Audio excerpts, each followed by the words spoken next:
এবং সবচেয়ে ভয়ঙ্কর ব্যাপার হচ্ছে আপনি যখন কারোর উপর জুলুম করেন, ওই মাজলুম আর আল্লাহর মাঝখানে কোনো ফারাক থাকে না। আল্লাহ ওই ফারাকের পর্দা উঠায় নেয়, দোয়া করলেই ওটা আরশে যেয়ে কবুল হয়ে যায়। খবরদার, মজলুমের কান্না কখনো বৃথা যায় না। জীবনের কোনো না কোনো সময়ে এর প্রায়শ্চিত্ত আপনাকে করতে হবে। জীবনের কোনো না কোনো সময়ে এর প্রায়শ্চিত্ত করে আপনাকে মরতে হবে। বদদোয়া করছে, ডাইরেক্ট কবুল। খবরদার আমার পেনাঙ্গের ভাইয়েরা, আমরা যেন জালিম না হই।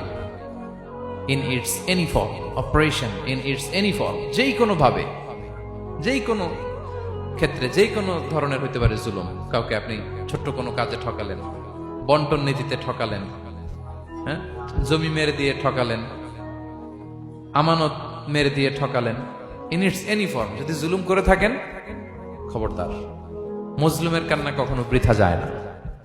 জুলুম শুধু আমাদের জন্যই হারাম না, আল্লাহর জন্য হারাম। আল্লাহ তাআলা বলেন হাদিসে কুদসিতে, ইয়া ইবাদি, হে আমার বান্দারা, ইন্নী হারামতু যুলমা আলা নাফসি, আমি জুলুমকে আমি আল্লাহ নিজের উপরে হারাম করেছি।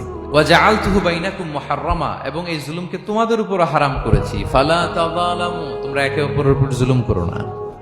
জুলুম শুধু আমাদের উপরই হারাম না, আল্লাহ নিজের উপরও হারাম করেছেন।